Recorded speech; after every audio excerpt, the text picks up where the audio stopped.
محمد المصطفى وعلى آله المجتبى وأصحابه النجبى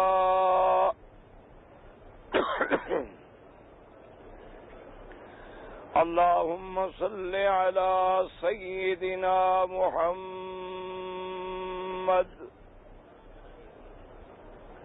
النبي الأمي الهاشمي وعلى آله وأصحابه البررة الكرام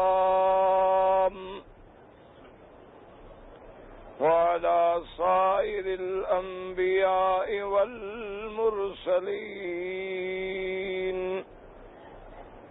والملائكة المقربين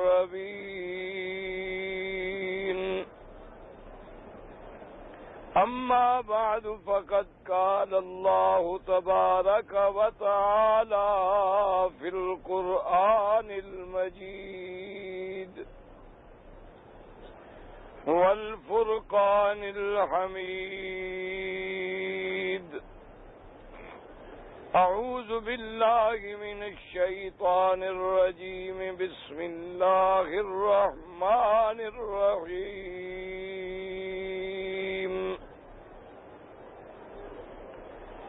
إن الله لا يغفر أن يشرك به ويغفر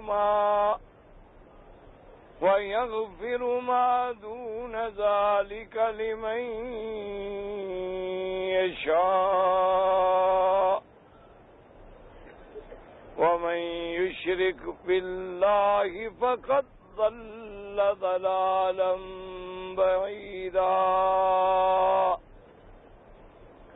قال النبي صلى الله عليه وسلم من مات لا يشرك بالله شيئا دخل الجنة أو كما قال النبي صلى الله عليه وسلم صدق الله العلي العظيم وصدق رسوله النبي الكريم ونحن على ذلك لمن الشاهدين ومن الشاكرين والحمد لله رب العالمين رب اشرح لي صدري ويسر لي أمري واحلل عقدة من لساني يفقهوا قولي سبحانك لا علم لنا إلا ما علمتنا إنك أنت العليم الحكيم برادران اسلام، واجب الاحترام بزرگوں، دوستوں اور بھائیوں، اللہ تبارک و تعالی کے کلام مقدس میں سے ایک آیت اور رحمت للعالمین سرکار مدینہ صلی اللہ علیہ وسلم کے فرامین مبارکہ میں سے ایک حدیث تلاوت کی ہے۔ دعا فرمائیں اللہ تبارک و تعالی اس عاجز کو صحت، عافیت کاملہ، دائمہ اور حق بات بیان کرنے کی توفیق عطا فرمائیں۔ اللہ تبارک و تعالی مجھے حق کہنے، آپ کو سننے، سمجھنے اور ہم سب کو مل کر حق پر چلنے کی توفیق عطا فرمائیں۔ پروردگار عالم تمام آنے والوں کی حاضری، حج، عبادت، زیارت منظور و مقبول فرمائیں۔ میں نے جو آپ کے سامنے آیت تلاوت کی ہے، اس آیت مبارک میں اللہ تبارک و تعالی نے توحید کی عظمت اور شرک کی کامل مذمت بیان فرمائی ہے۔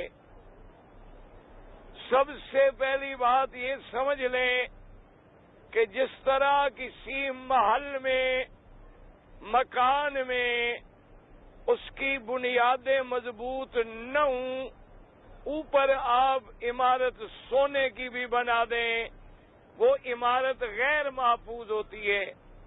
اسی طرح اسلام میں ہر مسلمان کے لیے بنیادی چیز جو ہے وہ عقیدہ ہے۔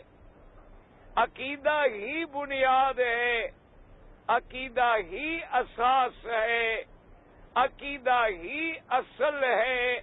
اگر عقیدہ درست ہے، عقیدہ صحیح ہے، تو الحمدللہ باقی اعمال میں کوئی کمزوری ہے، کوئی کمی ہے، کوئی کجی ہے، اللہ کی رحمت سے بخشش کی امید ہے۔ اور اگر خدا نہ کرے کسی مسلمان کا عقیدہ غلط ہے، عقیدے میں جھول ہے، عقیدے میں لچک ہے، عقیدے میں کمزوری ہے، وہ ساری زندگی عبادت کرے، وہ ساری زندگی حج کرتا رہے، وہ ساری زندگی مکے مدینے میں گزار دے، وہ ساری زندگی نوافل پڑھے، اللہ کے ہاں اس کی عبادت ذرے کے برابر بھی قبول نہیں ہوتی اور اس کی قیامت میں نجات نہیں ہو سکتی۔ اس لیے سب سے پہلی چیز جو ہے عقیدہ ہے۔ اگر آپ غور کریں نماز کیا ہے، اسی عقیدے کا اظہار ہے۔ زکوٰۃ کیا ہے، اسی عقیدے کا اظہار ہے۔ حج کیا ہے، اسی عقیدے کا اظہار ہے۔ یہ سارے اعمال اللہ نے ایسے مقرر فرمائے ہیں کہ ہر مسلمان کا اعتقاد جو ہے، عقیدہ جو ہے وہ صحیح ہو جائے۔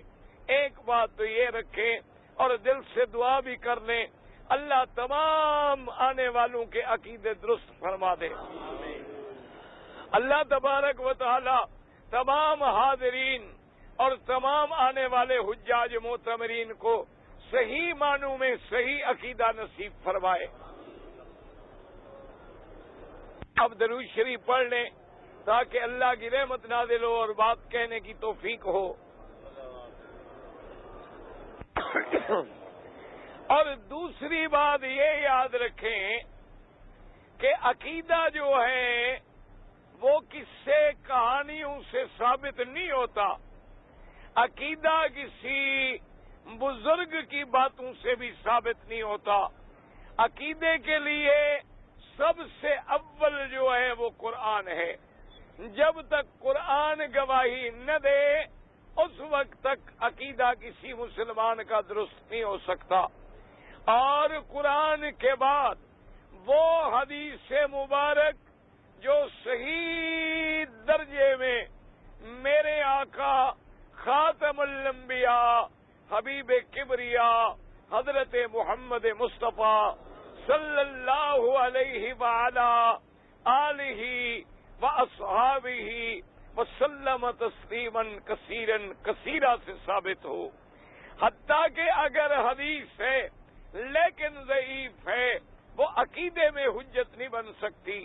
وہ فضیلت اعمال میں تو حجت بن سکتی ہے، فضیلت کعبہ میں تو حجت بن سکتی ہے، فضیلت مکہ میں تو حجت بن سکتی ہے، فضائل مدینہ میں تو حجت بن سکتی ہے، لیکن اللہ کے عقیدے میں، اس بات توحید میں اور اس بات عقیدہ صحیحہ میں حدیث ضعیف جو ہے وہ بھی حجت نہیں بن سکتی۔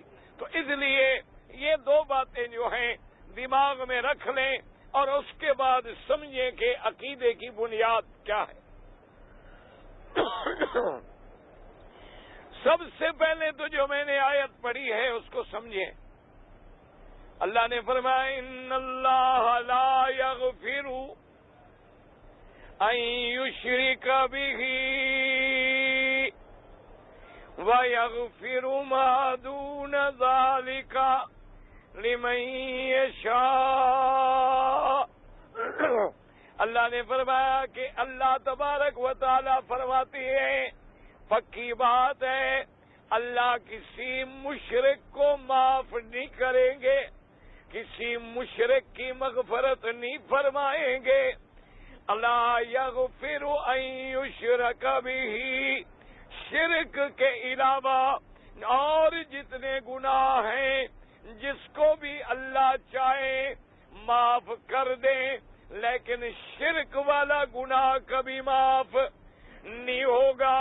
اور فرمایا وَمَن یُشْرِکْ بِاللَّهِ، اور جو بندہ اللہ کے ذات کے ساتھ شریک کرے فَقَدْ ضَلَّ ضَلَالًا بَعِیدًا، وہ گمراہ ہو گیا اور گمراہی میں بہت دور جا پڑا۔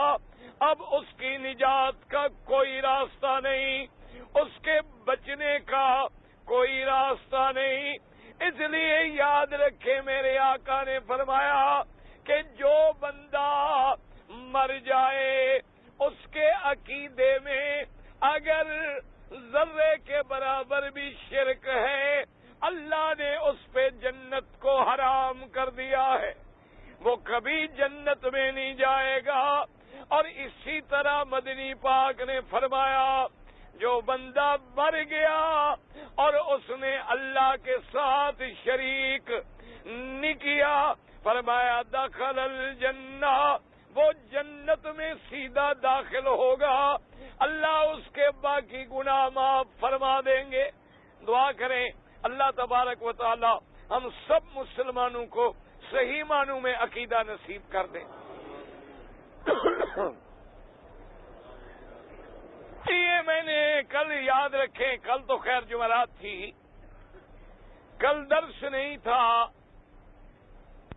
اس سے پہلے عرض کیا تھا حج کی کتنی قسمیں میں نے بتلائی تھی؟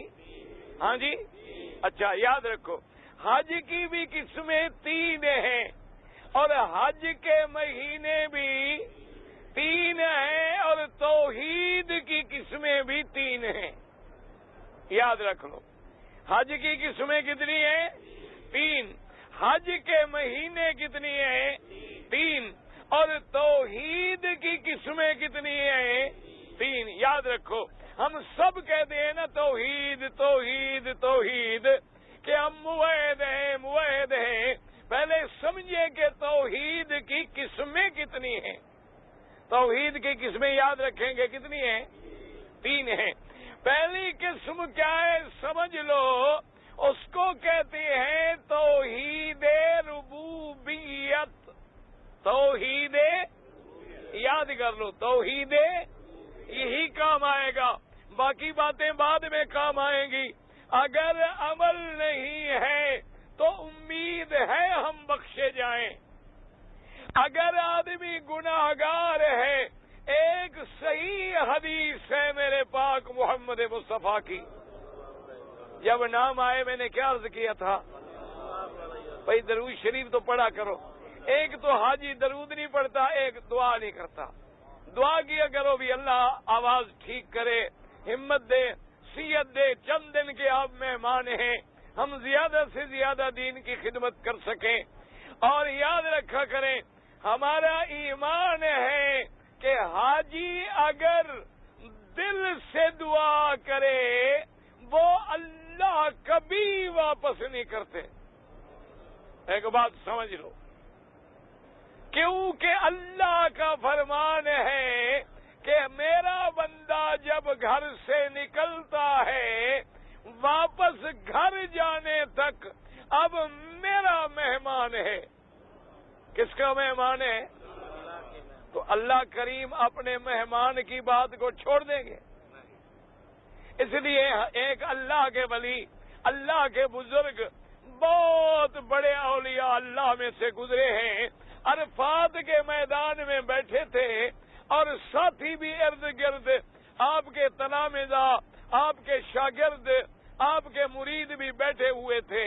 انہوں نے اپنے ساتھیوں سے کہا، انہوں نے کہا بھی مجھے ایک بات سمجھاؤ، یہ عرفات میں جتنی لوگ آئے ہیں اگر یہ سارے کے سارے اکٹھے ہو کر ایک سخی کے دروازے پہ جائیں اور اس سے کہیں کہ ہمیں 1 پیسہ خیرات میں دے دو، وہ سخی ان کو خالی کرے گا؟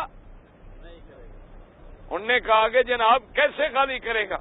ہو بھی سخی اور اتنے لوگ دروازے پہ جائیں اور مانگے بھی کیا؟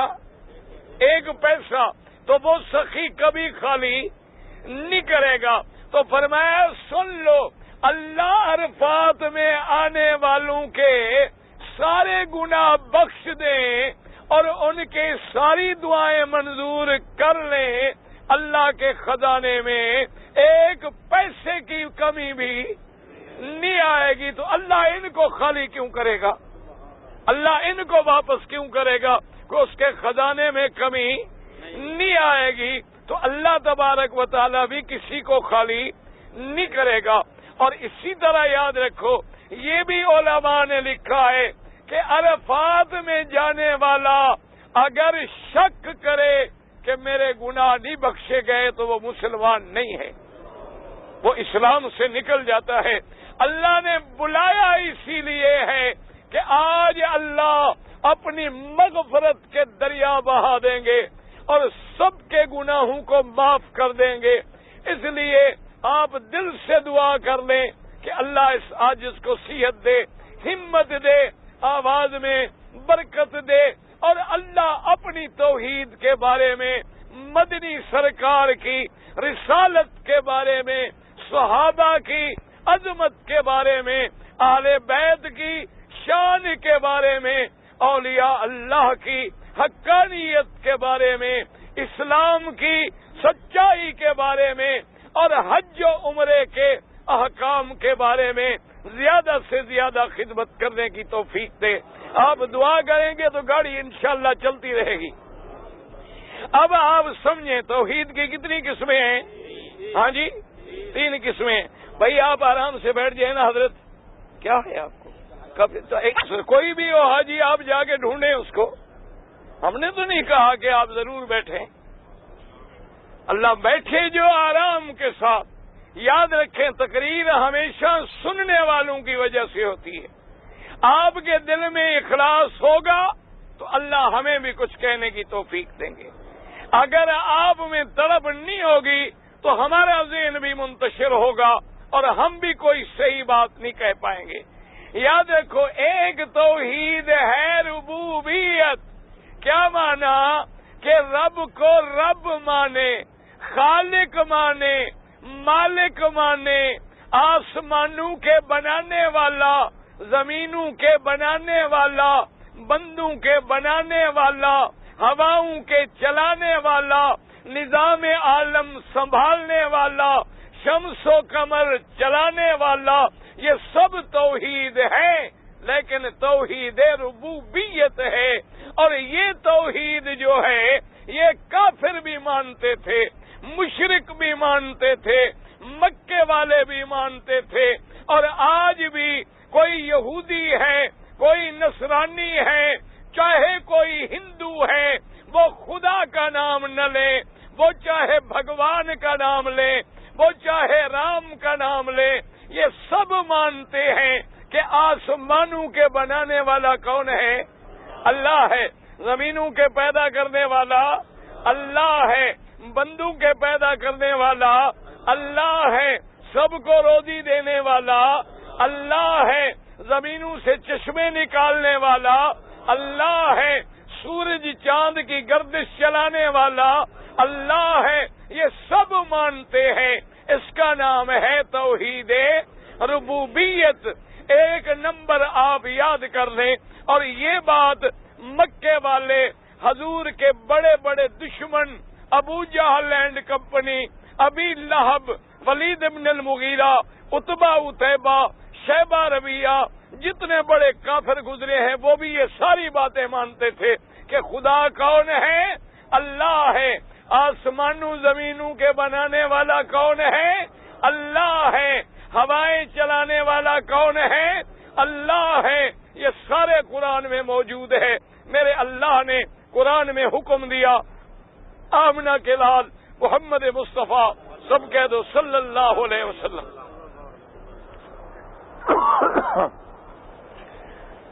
اتنے میں آپ درود شریف پڑھ لیا کریں، وقت ضائع نہ کریں۔ میں قل من یرزقکم من السماء والارض أَمَّن يَمْلِكُ السَّمْعَ وَالْأَبْصَارَ وَمَن يُخْرِجُ الْحَيَّ مِنَ الْمَيِّتِ وَمَن يُخْرِجُ الْمَيِّتَ مِنَ الْحَيِّ وَمَن يُدَبِّرُ الْأَمْرَ فَسَيَقُولُونَ اللَّهُ۔ اللہ نے فرمایا آمنہ کے لال، آپ ان مکے والوں سے، آپ ان کافروں سے، آپ ان مشرکوں سے سوال کریں کہ من یرزقکم، کون ذات ہے جو تمہیں آسمانوں سے رزق دیتی ہے، زمینوں سے روزی دیتی ہے، آسمانوں سے بارش برساتی ہے، زمین سے کھیتیاں اگاتی ہے۔ بیٹھ جائیں، ابھی مہربانی کریں۔ دیکھیں آپ مشرکین سے پوچھیں کیا من یرزقکم، تمہیں کون رزق دیتا ہے، آسمانوں سے پانی برسا کر، زمین سے کھیتیاں نکال کر، من یملک السمع والابصار، قوت سامعہ کا مالک کون ہے، قوت باصرہ کا مالک کون ہے، وَمَن يُدَبِّرُ اور دوسرا من یخرج الحی من المیت، زندہ کو مردے سے کون نکالتا ہے اور مردے کو زندہ سے کون نکالتا ہے۔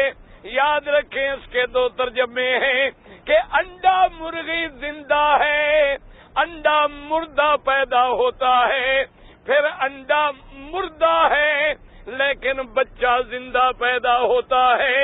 ایک ترجمہ یہ ہے، اور ایک مفسرین نے فرمایا کہ نہ، وَمَن يُخْرِجُ الْحَيَّ، حی سے مراد مسلمان ہے اور میت سے مراد کافر ہے۔ کون ہے جو مسلمان کے بطن سے کافر پیدا کر دے اور کافر کے بطن سے مومن پیدا کر دے؟ وَمَن يُدَبِّرُ الْأَمْرَ، دیکھ لو کہ ابو جہل کافر ہے، مشرک ہے، کافروں کا سردار ہے، میرے مدنی کا دشمن ہے، اور بیٹا حضرت اکرمہ سب کہہ دو رضی اللہ عنہ صحابی جلیل ہے، بطل من ابطال الاسلام ہے، میرے مدنی کا غلام ہے، خالد ابن ولید کے بعد دوسرے نمبر کا کمانڈر ہے، اور اتنا بڑا صحابی ہے شان والا، اتنا بڑا مجاہد ہے جس نے اسلام کے مارکے لڑے ہیں۔ اللہ کی شان دیکھیں، صلب کافر کی ہے، پیدا ہونے والا مسلمان ہے، اور صلب حضرت نوح نبی کی ہے، اور پیدا ہونے والا بیٹا کافر ہے۔ تو اس لیے فرمایا وَمَن يُخْرِجُ الْحَيَّ مِنَ الْمَيِّتِ، کون زندہ کو مردہ سے نکالے اور مردہ کو زندہ سے نکالے۔ وَمَن يُدَبِّرُ الْأَمْرَ، ساری کائنات کا نظام چلانے والا، وقت پہ سورج کو نکالنے والا، وقت پہ چاند کو نکالنے والا، وقت پہ تاروں کو نکالنے والا، ہواؤں کے چلانے والا، برساتوں کے برسانے والا، یہ سارا کام کون کر رہا ہے؟ کافر کیا جواب دیتی ہیں؟ فَسَيَقُولُونَ اللَّهُ، وہ کیا کہتی ہیں؟ کون کرتا ہے؟ یہ ساری چیزیں کرنے والا کون ہے؟ روزی دینے والا کون ہے؟ برسات کرنے والا کون ہے؟ زمین سے کھیتیاں نکالنے والا، زندہ کو مردہ سے، مردہ کو زندہ کے پیٹ سے پیدا کرنے والا کون ہے؟ اللہ ہے۔ یہ ہے توحید ربوبیت۔ یاد رکھو، توحید ربوبیت کے رب ماننا، خالق ماننا، مالک ماننا، آسمانوں زمینوں کے بنانے والا ماننا۔ لیکن یاد رکھو اتنا عقیدہ رکھنے والا مسلمان نہیں بن سکتا. اگر اسی سے مسلمان بنتے پھر تو سارے کافر بھی مسلمان ہو جاتے. وہ بھی تو یہی سمجھتے تھے کہ ہر حال میں. اچھا اس سے بھی آگے جا کے دیکھ لو, اگر مصیبت پڑے مشکل پڑے وہ کہتے تھے بچانے والا کون ہے. اسی لیے آپ کو یاد ہوگا میں نے عرض کیا تھا کہ جب اللہ کے کعبے پہ چڑھائی ہوئی, عبد المطلب نے, یہ کون ہے؟ میرے نبی کا دادا ہے. عبد المطلب کون ہے؟ اچھا حضور کا نام آپ کو آتا ہے؟ الحمدللہ یاد کرو. محمد, آگے محمد ابن عبداللہ, عبداللہ ابن عبد المطلب ابن ہاشم ابن عبد مناف ابن قصی ابن کلاب ابن مرہ. میرے مدنی کا نسب بھی یاد کر لیں. اچھا اب دیکھیں عبد المطلب ہے, اس نے کیا کیا؟ آیا خدا کے کعبے کا طواف کیا. طواف کرنے کے بعد ملتزم پہ کھڑا ہو گیا. اس لیے یاد رکھو حاجیو, یہ نہ کہنا کہ ہم نے طواف کر لیا ہے, ہم نے مدینہ دیکھا ہے, ہم نے عرفات دیکھا ہے, ہم نے لبیک پڑھا ہے. نہ, اگر عقیدہ صحیح نہ ہو 1 کروڑ بھی حج کرو اللہ قبول نہیں کرتا. یاد کر لو اور سمجھ لو اچھی طرح بات.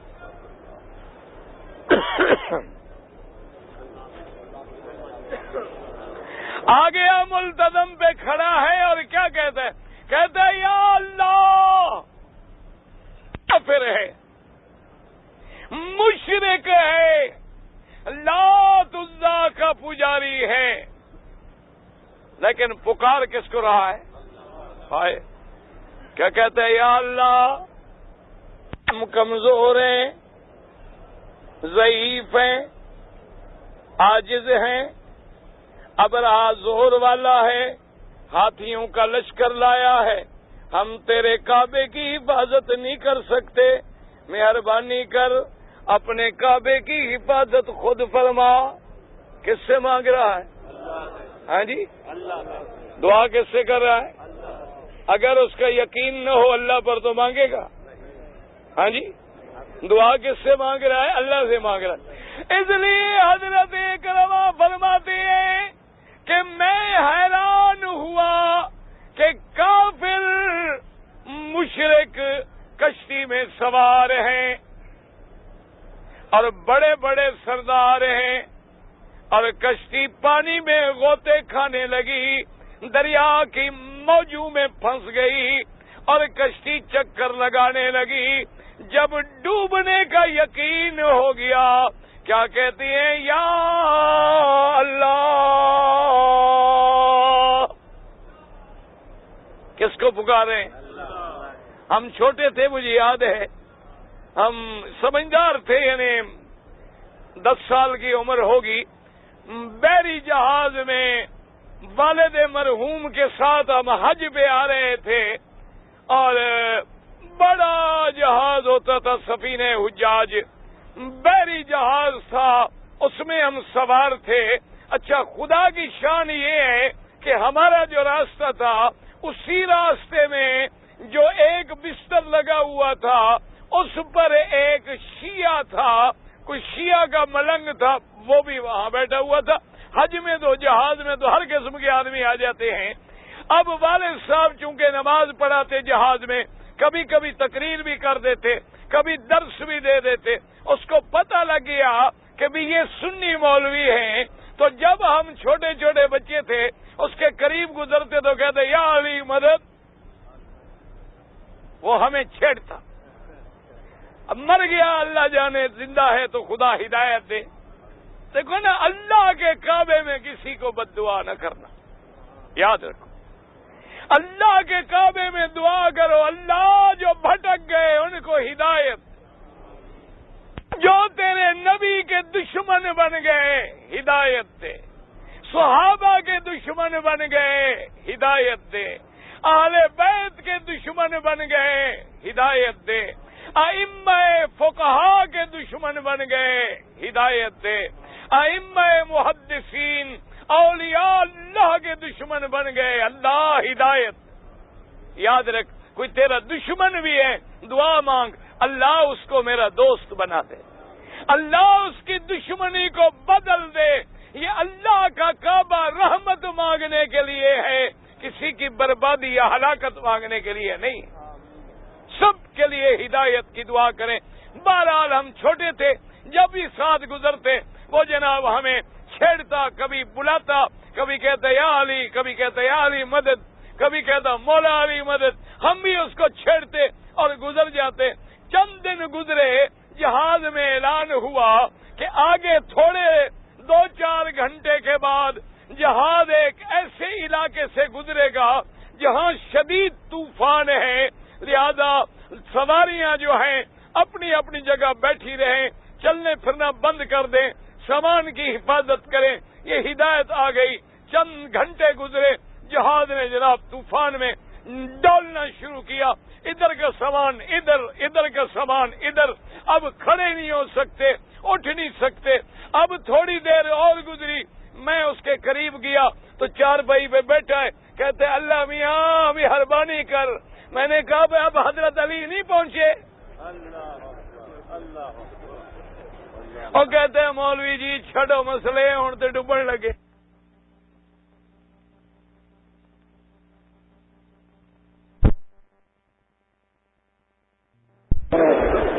ہوں تو اسی ڈبن لگے ہاں، مرن لگے ہاں۔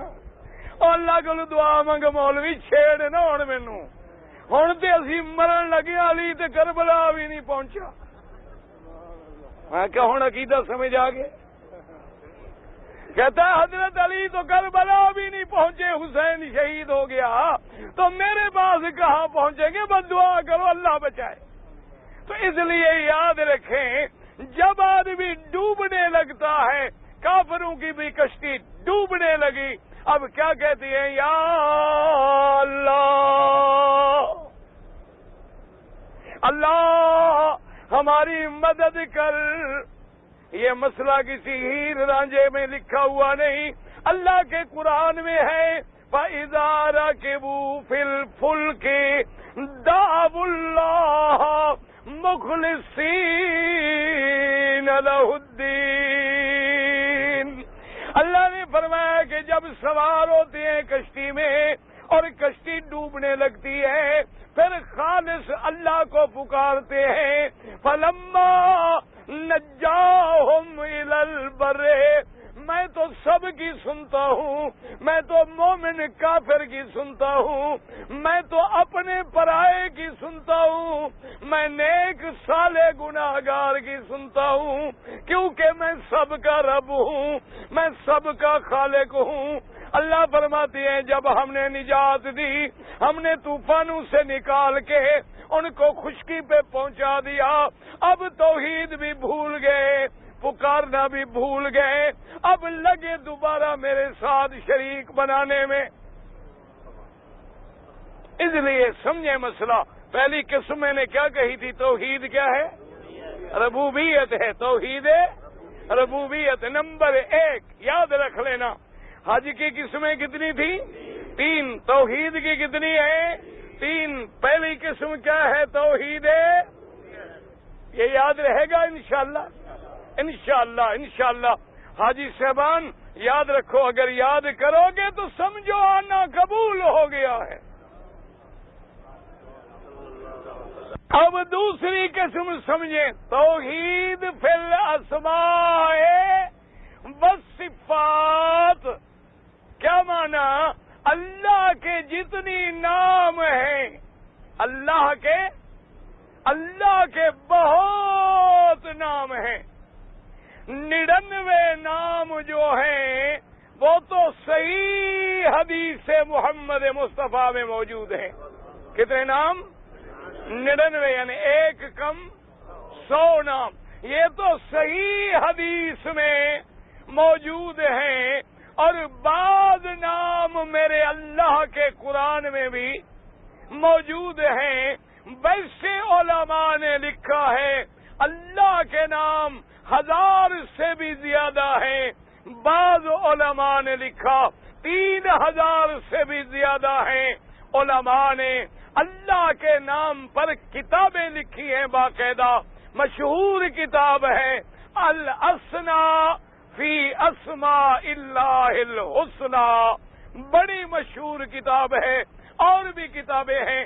تو اللہ کے بڑے نام ہیں، اللہ کی بڑی صفتیں ہیں۔ توحید نمبر 2 یاد رکھیں کہ جو نام اللہ کے قرآن میں ہیں ان سب پر ہمارا ایمان ہے۔ سمجھ لو مسئلہ، یعنی جو نام اللہ کے قرآن میں لکھے ہیں یا حدیث نبی پاک میں موجود ہیں ان سب پر ہمارا ایمان ہے، اور جو صفتیں اللہ نے قرآن میں یا حدیث محمد مصطفیٰ میں بیان کی ہیں ان صفتوں پر بھی ہمارا ایمان ہے کہ جیسے اس کی شان کو زیبا ہے۔ مثال سمجھیں، میرے نبی کی حدیث میں ہے کہ اللہ رات کے آخری حصے میں عرش معلی سے آسمان دنیا پہ اترتے ہیں۔ اللہ آسمان دنیا پہ اترتے ہیں، تو بس اب ہمارا عقیدہ کیا ہوگا کہ ہمارا ایمان ہے کہ اللہ اترتے ہیں۔ اب کیسے اترتے ہیں یہ بات کوئی نہیں جانتا، جیسے اس کی ذات بے مثل ہے اسی طرح صفات بھی بے مثل بے مثال ہیں۔ سمجھ لیں مسئلہ۔ اللہ نے فرمایا کہ میں دیکھتا ہوں، اللہ نے فرمایا کہ تم میری آنکھوں میں ہو، اللہ نے فرمایا کہ میں تمہارے ساتھ ہوں، ہمارا ایمان ہے۔ اللہ نے فرمایا کہ میرے ہاتھ ہیں، اللہ نے فرمایا کہ قیامت والے دن جب کافروں کو جہنم میں ڈالیں گے تو جہنم کیا کہے گی؟ حل من مزید، اور لاؤ اور لاؤ، اور کافر ڈالیں گے اور کافر ڈالیں گے اور کافر ڈالیں گے، جہنم نہیں بھرے گی۔ حدیث میں آتا ہے حتی یضع قدمہ، اللہ پاک اپنا قدم مبارک رکھیں گے، اب جہنم جواب دے جائے گی اب ہمارا قدم پر بھی ایمان، اللہ کے ید پر بھی ایمان، اللہ کے وجہ پر بھی ایمان، اللہ کی صفتوں پر بھی ایمان، لیکن ہم بحث نہیں کریں گے کہ وہ قدم کیسے ہے، وہ آنکھیں کیسی ہیں، وہ چہرہ مبارک کیسے ہے، اس بحث کی ہمیں اجازت نہیں، یہ بھی عقیدے کا حصہ ہے۔ اللہ کی صفتوں کا انکار کر دے تب بھی مسلمان نہیں، اللہ کی صفتوں میں تعویل کرے، اللہ کی صفتوں کو معطل کر دے، اللہ کی تشبیہ بیان کرے، اللہ کی مثالیں بیان کرے، اللہ کی تمثیل کا قائل ہو، تب بھی مسلمان نہیں ہے۔ عقیدہ نمبر، توحید نمبر 2 کیا ہے کہ تیری ناموں پر، تیری صفتوں پر ہمارا ایمان ہے، جیسے تو نے فرمایا ہے اور جیسے میرے پاک محمد مصطفیٰ سرکار مدینہ نے فرمایا ہے، بغیر تعویل کے، بغیر تشبیہ کے، بغیر تمثیل کے ہمارا ایمان ہے۔ اس کی ایک چھوٹی سی مثال سمجھ لیں تاکہ اللہ کرے تیرا عقیدہ درست ہو جائے۔ درود شریف تو پڑھ لیا کرو۔ اچھا، جنہوں نے درود شریف پڑھا ہے وہ بیٹھ جائیں، کھڑے رہیں تاکہ ان کو صدا ملے کہ درود نہیں پڑھتے۔ بچے کو طالب استاد کھڑا کر دیتے نا، بنچ پہ کھڑے ہو جاؤ، کھڑا کرتے ہیں سکول میں، ہم خود کھڑے ہوتے رہے بھائی۔ اچھا، اب سمجھیں مسئلہ کہ اللہ کے بارے میں قرآن میں ہے الرحمن، یاد رکھنا، الرحمن علی العرش استوى، اللہ، یہ آسمان ہے. سمجھ لو مسئلہ ہے بڑا مشکل. توحید کا مسئلہ ہوتا بڑا کڑوا ہے، لیکن جب تک کڑوی دوا نہ ہو شرک کی صفرا نکلتی نہیں. ٹھیک ہے کہ نہیں؟ او بدعت والا میٹھا حلوہ کھا کھا کے اندر جو صفرا جم جاتی ہے نا جی، اس کے لیے پھر توحید کی کڑوی گولی نہ آئے تو صفرا ٹھیک نہیں ہوتی. ساری زندگی حلوے میں گزر جائے، کل خانیوں میں گزر جائے، اور شریف 11ویں شریف 27ویں شریف 12ویں شریف جمعرات شریف، پتہ نہیں سارے شریف تم لے گئے، کوئی مکے مدینے میں بھی چھوڑا کہ نہیں؟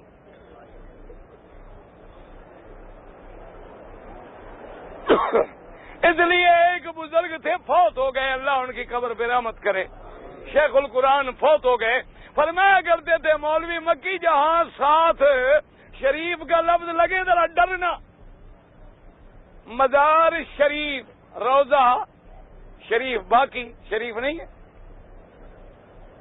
کوئی عقل کی بات کیا کرو، سمجھو مسئلہ. اب یاد رکھو امام مالک، سب کہہ دو رحمت اللہ. اللہ یہ پتہ ہے کون ہے؟ امام دار الہجرہ ہے، اور اتنا بڑا عاشق رسول ہے، مدینے کے حرم میں کبھی سواری پہ نہیں چڑھے. دوستوں نے کہا امام مالک کیا بات ہے؟ کہا مجھے حیا آتی ہے، یہاں محمد کے قدم لگے ہوں، میں کیسے سواری پہ چڑھوں؟ عاشق رسول ہے. دعا کر اللہ ہمیں عشق رسول نصیب کرے. دل سے دعا کر اللہ ہمیں سب کو صحیح معنوں میں عاشق محمد مصطفیٰ بنا دے. اللہ ہمیں حضور کی غلامی نصیب کرے.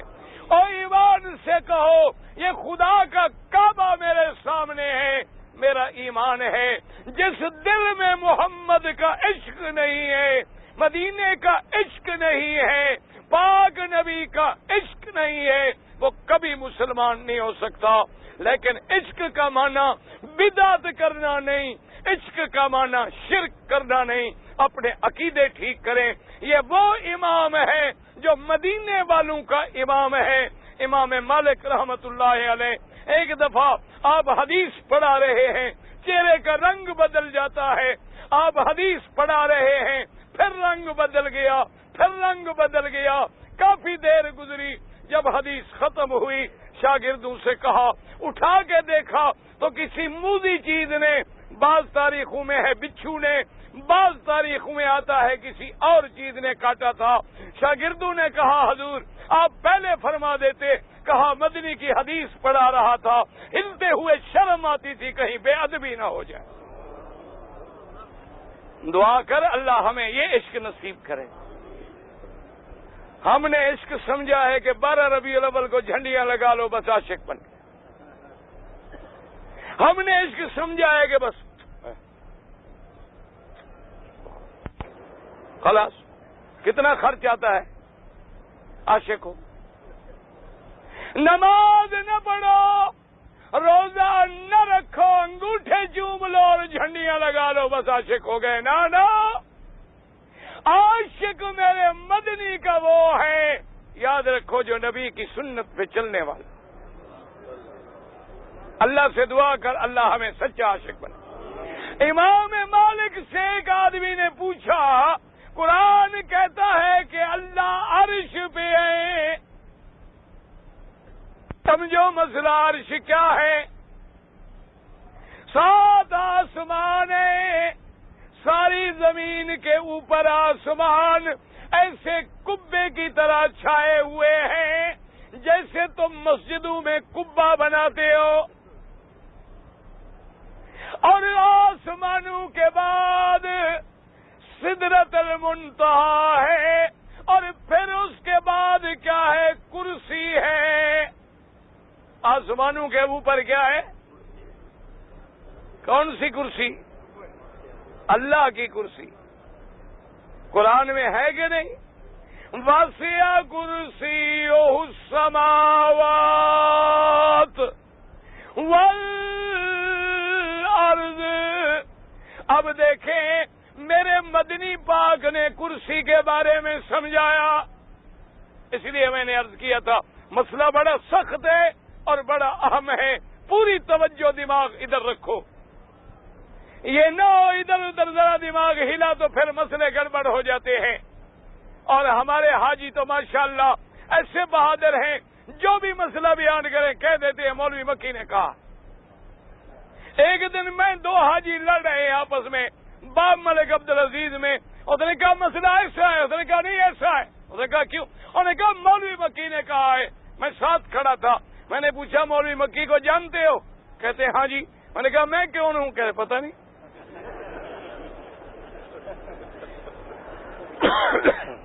تو میں نے کہا مولوی مکی نے کیسے کہا ہے اللہ کے بندے؟ اور نے کہا جی بس ہم نے سنا ہے مکے سے مکی کا نام آسان ہے, پر جو رسی کسی کی گلے میں نہ پڑے وہ میرے گلے میں فٹ کر دیتے ہیں. کہتے ہیں جی مولوی مکی نے کہا ہے. مولوی مکی کے باپ کو بھی پتہ نہیں ہوتا. اس لیے مسئلہ سمجھے کہ 7 آسمان اور 7 زمینیں.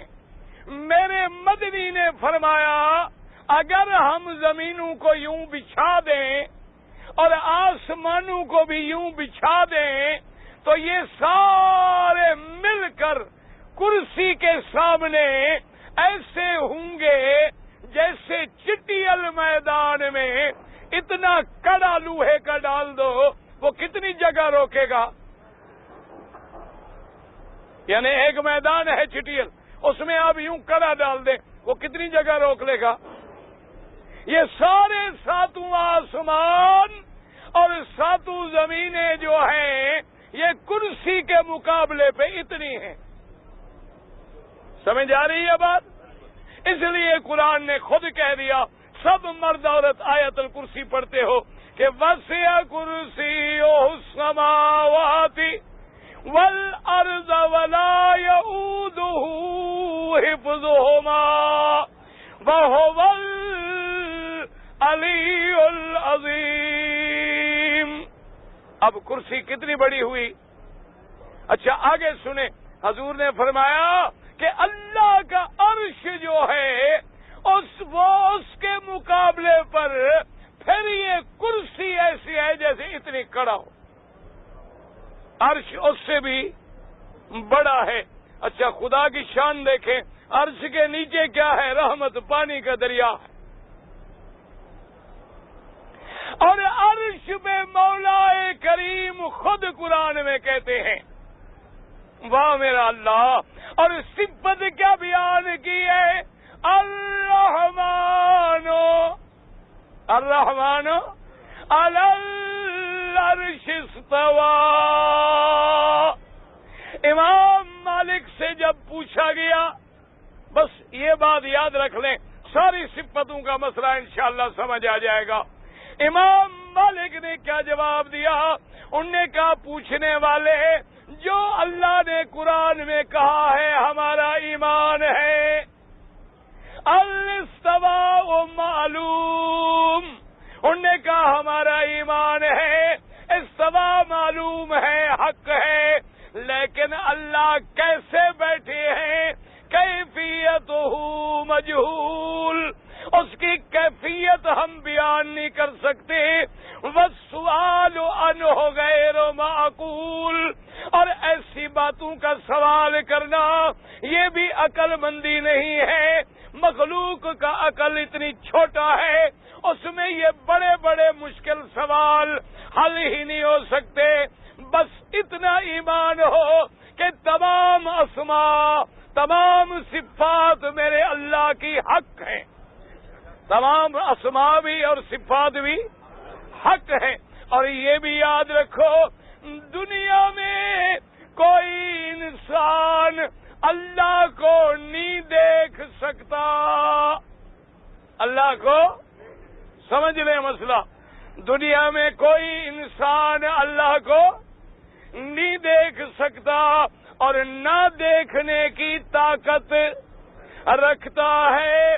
اللہ کے قرآن میں ہے کہ سیدنا موسیٰ کہہ دو علیہ السلام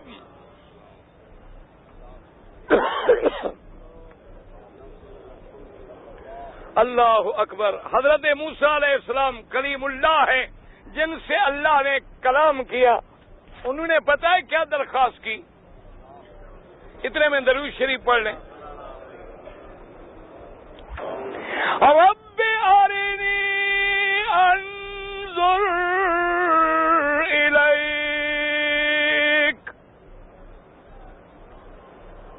موسیٰ علیہ السلام نے درخواست کی, اللہ میاں کلام تو فرمایا ہے, بات تو فرمائی ہے, اب مہربانی کر کے ذرا دیدار بھی کرا دیں, اپنا دیدار بھی کروا دیں. رب ارنی انظر الیک. پتہ ہے خدا نے کیا فرمایا؟ قال لن ترانی. موسیٰ تم ہرگز مجھے نہیں دیکھ سکتے, ولکن انظر الی الجبل. اس سامنے والے پہاڑ پہ نظر ڈالو, اس پہ میں اپنی تجلی ڈالتا ہوں. اگر تم میری تجلی بھی برداشت کر لو تو پھر شاید میرا دیدار بھی. اب جب اللہ نے تجلی ڈالی, قرآن کہتا ہے فلما تجلی ربہ للجبل جعلہ دکا فخر موسیٰ صعقا. اللہ نے تجلی ڈالی, پتھر پہاڑ ریزہ ریزہ ہو گئے. موسیٰ علیہ السلام جو کھڑے تھے بے ہوش ہو کے زمین پہ گر گئے. کافی دیر کے بعد ہوش آئی. ہوش آنے کے بعد کیا کہا؟ سبحانک. کیا کہا؟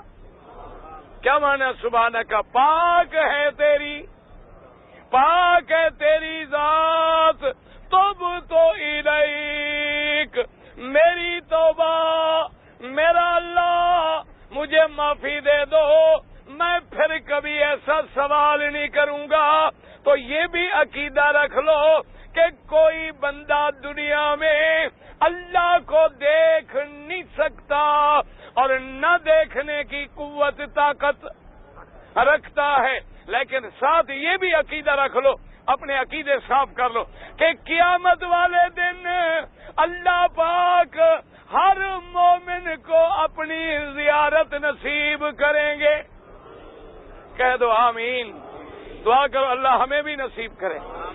قیامت والے دن میرے مدنی رحمت للعالمین آقائے دو جہاں سرکار مدینہ رحمت دو جہاں بیٹھے ہیں. 14ویں کا چاند کھلا ہوا ہے. حضور نے فرمایا اپنے صحابہ سے, آپ نے فرمایا حل تشکون فی رؤیتہ. اس 14ویں کے چاند کے دیکھنے میں تمہیں کوئی شبہ ہے؟ صحابہ نے کہا حضور بالکل کوئی شبہ نہیں ہے. پہلی رات کے چاند میں شبہ ہو سکتا ہے, لیکن 14ویں رات کے چاند میں کوئی شبہ نہیں ہو سکتا. آپ نے کیا فرمایا؟ انکم سترون ربکم ولا تضامون فی رؤیتہ. قیامت والے دن تم سارے ایمان والے اپنے رب کی زیارت کرو گے اور اس میں کوئی شک بھی نہیں ہوگا, جیسے 14ویں کی رات کی چاند میں کوئی شک نہیں ہوگا. دنیا میں کوئی بندہ خدا کو نہیں دیکھ سکتا, لیکن قیامت میں سارے مومن خدا کو دیکھیں گے. یہ عقیدہ رکھ لو. اچھا یاد رکھو اور بھی ساتھ سمجھ لو حدیث مبارک. آج کل مشکل یہ ہے کہ عقیدے کی باتیں سننا اور ہضم کرنا مشکل ضرور ہوتا ہے. لوگوں کو لذت آتی ہے جھوٹے قصوں میں. ہاں خدا کی شان ہے, عادت ہو گئی ہے لوگوں کو. جھوٹے قصے بناؤ نا جی, بڑے لوگ خوش ہوتے ہیں, پھر بڑے جھوم جھوم کے سنتے ہیں. ماشاءاللہ بڑی پرانی بات ہے, میں جہاد میں رہتا تھا, ایک بوڑھی عورت بالکل 80 سال سے بھی اوپر شاید ہوگی, آئی گزری, دیکھا, کہنے لگی بیٹا پنجابی جانتے ہو؟ میں نے کہا ہاں جانتا ہوں. کیا بات ہے؟ کہتی ہے پتر بلال دی مسجد دا رستہ کیڑا ہے؟ میں نے کہا اماں کیا کرنا ہے وہاں؟ کہتے جی زیارت کے لیے جانا ہے. 80 سال کی بوڑھی پہاڑ پہ چڑھ رہی, جا کہاں رہی ہے؟ حضرت بلال کی مسجد. مسلمانوں ایمان سے کہو حضرت بلال کوئی سردار تھا یا غلام تھا؟ ہاں جی، نہ مکے میں جائیداد تھی بلال کی؟ اچھا، غلامی کی حالت میں اسلام لائے، حبشہ ہجرت کر گئے، واپس آئے، مدینہ ہجرت کر گئے، پھر ساری زندگی مدنی کے ساتھ رہے، تو مسجد کہاں بنائی تھی؟ کوئی عقل ہے؟ اچھا، پھر ایمان سے کہیں محمد مصطفیٰ نماز پڑھائیں کعبے میں، بلال ہوتے تھے پہاڑ پہ، کل بھی تو اللہ نے دیا ہے نا۔ لیکن بس ہماری عادت ہے، کہتے ہیں جی ہمارے وہ جو ملنگ برادری ہے نا، وہ کہتے ہیں آواز آتی ہے، پتہ نہیں کہاں سے آتی۔ آج تک بدبختوں نے یہ نہیں بتایا کہ آواز کہاں سے آ رہی ہے۔ اچھا، اور ہمارے یہ جو عاشق ہیں ماشاءاللہ حلوے والے، یہ کہتے ہیں بزرگوں نے فرمایا ہے، بس بزرگوں نے فرمایا۔ اور خدا کے بندو یاد رکھو، اصل میں مسجد تھی ہلال۔ مسجد کیا تھی؟ ہلال۔ ہلال مانا چاند۔ مکے والے پہاڑ پہ چڑھ کے اسی جگہ کھڑے ہو کے چاند دیکھا کرتے تھے، اونچی جگہ پہ کھڑے ہو کے۔ وہ ہلال کا نقطہ مولوی نے بگاڑ کے بلال بنا دیا۔ مولوی بڑی بلاش ہے، جو مرضی آئے ماشاءاللہ بنا ڈالے، ورنہ حضرت بلال غلام ہے، امیہ کا غلام ہے، صدیق نے خریدا ہے، مدنی کا غلام ہے، جس نے ساری زندگی پھر میرے پاک نبی کو ایک لمحے کے لیے بھی نہیں چھوڑا۔ صبر میں بھی ساتھ ہے، حضر میں بھی ساتھ ہے، مدینے میں بھی ساتھ ہے۔ پھر جب میرے مدنی کی وفات ہو گئی، پھر بلال مدینہ چھوڑ گئے، شام چلے گئے، کہا اب میں اس شہر میں زندگی نہیں گزار سکتا جہاں مجھے محمد نظر نہ آئے۔ سب کہہ دو رضی اللہ عنہ۔ اللہ کے بندے، اس لیے مسئلہ سمجھیں، اللہ تبارک و تعالی۔ اب جناب مسئلہ سمجھیں کہ دنیا میں تو کوئی بندہ خدا کو نہیں دیکھ سکتا، لیکن آخرت میں سب دیکھیں گے۔ اور یہ بھی یاد رکھو، بعض لوگ ہوں گے جن کو مہینے میں زیارت ہوگی، بعض ایسے ہوں گے جن کو ہر ہفتے میں زیارت ہوگی، اور بعض ایسے ہوں گے جن کو روزانہ زیارت ہوگی، اور بعض ایسے ہوں گے کہ ہر وقت دیدار کریں گے۔ قیامت میں مرتبے ہوں گے۔ اللہ تبارک و تعالی اب یہ دو مسئلے سمجھ لیں، اب تیسرا مسئلہ سمجھ لیں کہ کیا آمنہ کے لال نے میرے پاک نبی حضرت محمد پاک نے سب کو صلی اللہ علیہ وسلم۔ اب مسئلہ سمجھیں کہ حضور نے بھی خدا کو دیکھا ہے یا نہیں دیکھا، یہ مسئلہ بھی سمجھ رہے اچھی طرح۔ مصیبت یہ ہے کہ ہم کیا جانیں۔ میں ابھی آپ کے ملک میں سفر میں تھا، بڑا لمبا سفر تھا، تقریباً 16-17 گھنٹے کی ڈرائیو کا سفر تھا۔ میں نے ساتھیوں سے پوچھا، 5-6 کاریں تھی دوستوں کی، میں نے کہا بھی کسی کے پاس کوئی نعت ہو، کوئی قرآن کی ٹیپ ہو تو دے دو، اتنا لمبا سفر ہے، آدمی تنگ آ گیا، کوئی گاڑی میں ٹیپ لگا دیں، قرآن سنتے جائیں۔ انہوں نے ایک ٹیپ دی، کسی نعت خان کی تھی، اور وہ نعت خان بھی ماشاءاللہ یعنی کسی کچی بچی جماعت کا نہیں، بڑے اہل توحید والوں کا نعت خان ہے۔ نام میں نہیں لیتا، کسی کی غیبت نہ ہو جائے، اللہ گلے سے بچائے۔ مقصد تو ہدایت ہے، مقصد اعتراض نہیں۔ اس کی نعت جو لگی تو اس نے حضور کی معراج پہ نعت پڑھی، پنجابی زبان کا وہ شاعر بھی ہے، نعت خان بھی ہے۔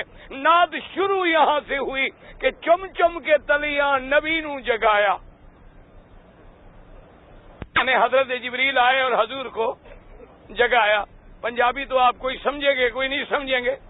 مقصد یہ ہے کہ اچھا، سب سے پہلی بات یہ ہے کہ کتنا بڑا جھوٹ ہے، کون سی کتاب میں لکھا ہے کہ جبریل نے حضور کے پاؤں کو بوسہ دیا؟ اور جناب لوگ آگے بیٹھے ہوتے ہیں سبحان اللہ سبحان اللہ، واہ جی واہ، ماشاء اللہ جی سبحان اللہ، نعت خواں کیا کہہ رہی ہے پتہ نہیں کہ جھوٹ بول رہا ہے۔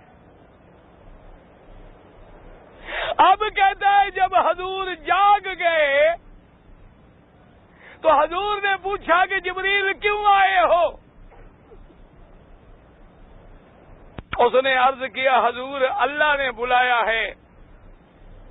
فرمایا کیوں بلایا ہے؟ یعنی انکوائری ہو رہی ہے جبریل کی۔ اچھا آیا خدا کی طرف سے غریب آگے انکوائری میں پھنس گیا۔ حضرت جبریل نے کہا اللہ نے آپ کو بلایا ہے کہ اپنا دیدار کرانا ہے۔ حضور نے فرمایا جاؤ جبریل میں نہیں جاتا، یہ تو سب نبیوں کو دیدار ہو چکا، کوئی نئی بات کرو۔ اب کتنا بڑا جھوٹ ہے کہ سب نبیوں کو دیدار ہو چکا ہے، یہ اللہ کے قرآن پہ بھی جھوٹ، محمد مصطفیٰ کے فرمان پہ بھی جھوٹ ہے۔ اللہ قرآن میں کہتا ہے موسیٰ تم میری زیارت نہیں کر سکتے اور کہنا کہ سب کو دیدار ہو چکا ہے۔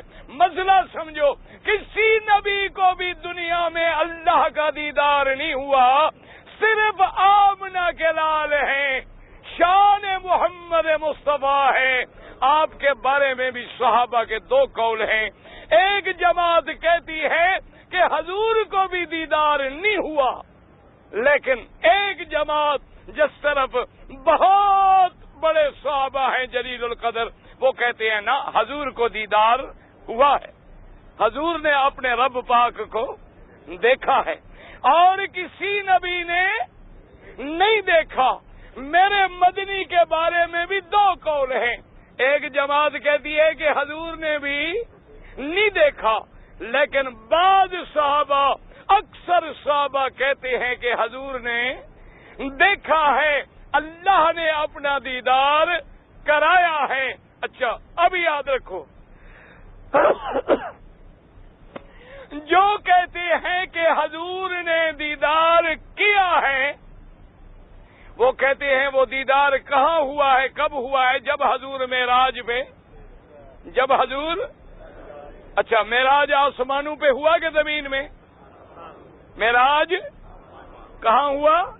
آسمانوں میں۔ تو اس لیے علماء کہتے ہیں کہ اگر مدنی پاک نے بھی دیکھا ہے تو اس دنیا میں یا اس زمین پر تو آپ نے بھی نہیں دیکھا، دیکھا ہے تو پھر آسمانوں میں دیکھا ہے۔ آسمانوں کا حکم علیحدہ ہے اور زمینوں کا حکم جو ہے وہ علیحدہ ہے۔ آسمانوں کی مخلوق علیحدہ ہے اور زمین کی مخلوق علیحدہ ہے۔ یاد رکھو اب کوئی بندہ نہیں دیکھ سکتا، لیکن قیامت میں ہر ایمان والے کو اللہ کی دیدار نصیب ہوگا۔ ایک حدیث صحیح میرا اللہ فرمائیں گے مومن جب جنت میں چلے جائیں گے دعا کر اللہ ہم سب کو جنت الفردوس نصیب کرے۔ اللہ فرمائیں گے یا